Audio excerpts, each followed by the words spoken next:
Hi, I'm James. I'm a reporter at Hong Kong Free Press. For reporters, planning starts days or even weeks in advance. By marking down press conferences, court dates, LegCo meetings, and other events, we can have an idea of what to expect for the next day. On special occasions such as the anniversary of Hong Kong's handover, HKFP's team will be on the ground and in the office. And for breaking news that we can't anticipate, our reporters will be on the scene to deliver the latest updates.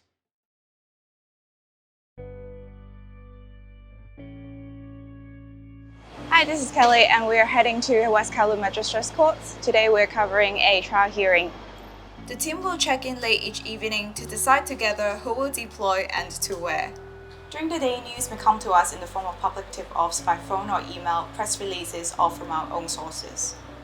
To ensure we have coverage off hours, our newsroom has a duty rota to ensure our reporter is always available even if a story breaks over the weekend. And nowadays, after closely covering the protests and COVID-19, we are reporting a lot from court where the city has seen a string of unprecedented events and decisions. HKFP stories are sometimes the only English language record, so our team has a responsibility and duty to report fully and accurately whilst navigating legal restrictions. I'm Mercedes Hutton, an editor at Hong Kong Free Press. When a reporter's finished with a story, they hand it to an editor, and it's up to us to check it for accuracy, grammar, style, and whether it adheres to our ethics code. If we have any queries, we'll chat them through with the reporter and make sure they're cleared up before we publish.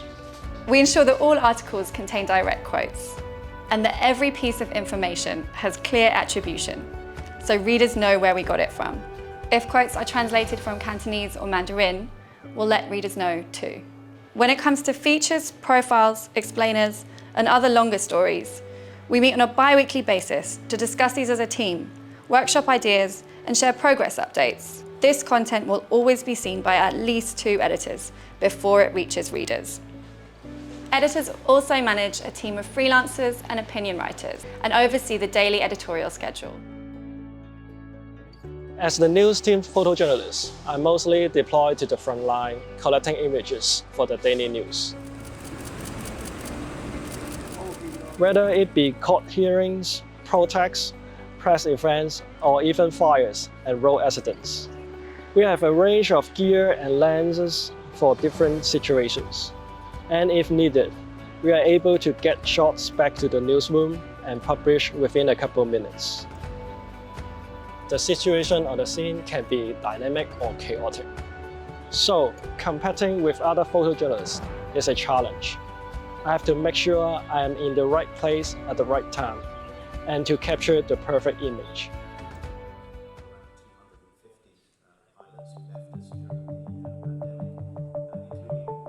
At Hong Kong Free Press, we go beyond publishing daily news.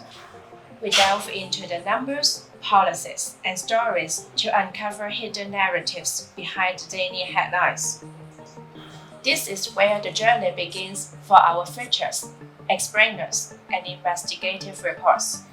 Over the years, we have built up hundreds of sources in different sectors, from NGOs to politics to education.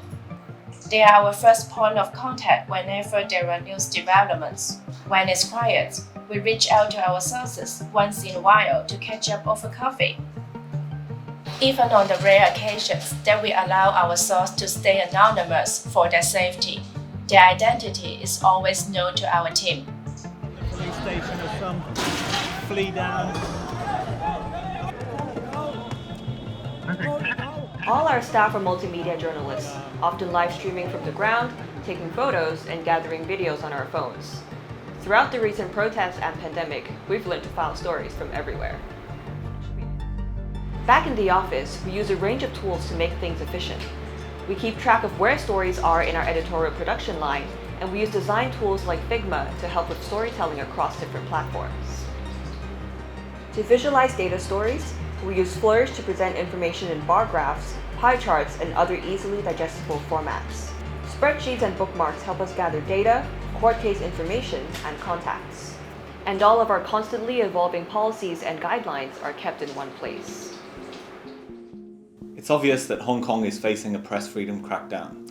Newsrooms raided, news outlets disbanded, editors arrested, and the legal targeting of reporters for simple matters such as checking a license plate for a documentary. All this completely unpredictable and not what we signed up for in 2015. And it's worth remembering, press freedom is meant to be assured in the Basic Law, the Chinese Constitution, the Bill of Rights, and the security law itself. So how do we react? What do we do? To not take action would be negligent. Staff safety comes first, and we never intend to break any laws.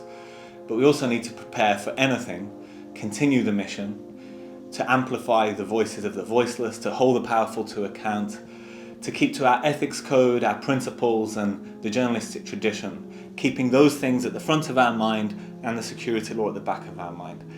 If we swap those around, we will end up self-censoring. So we need to think about both, but not obsess. So for instance, the opinion section and our features, of course, we have to be more selective. That is with a view to protecting the hard news beat, to ensure that there is no local hard news story that we cannot cover. And that has been true as it is now in the last 8 years. Work visa trouble aside, we have never had any direct pressure from the authorities. We have no plans to leave, and we remain a government-registered news outlet. We're still around because of our impartiality, our fact-based journalism, our ethics code, and because we are probably the most transparent news outlet in Hong Kong, perhaps Asia. We have no plans to leave because when we're on the ground here speaking to Hong Kongers, we can still go and ask tough questions of officials, we can go and monitor the lawmakers at the legislature, and we can go to court and write that first draft of history in English. So if we were to leave, we would lose the accuracy and the nuance and those opportunities that you just don't have in mainland China, and there is still that space here to do that. There is still the breathing room and the space we want to occupy in Hong Kong for press freedom. All of the team are on the same page with this. We take one day at a time, putting safety first, and we've all agreed to press on. The only thing we need is your support. So if you can afford to make a one-off or monthly contribution to Hong Kong Free Press, please go to support.hongkongfp.com.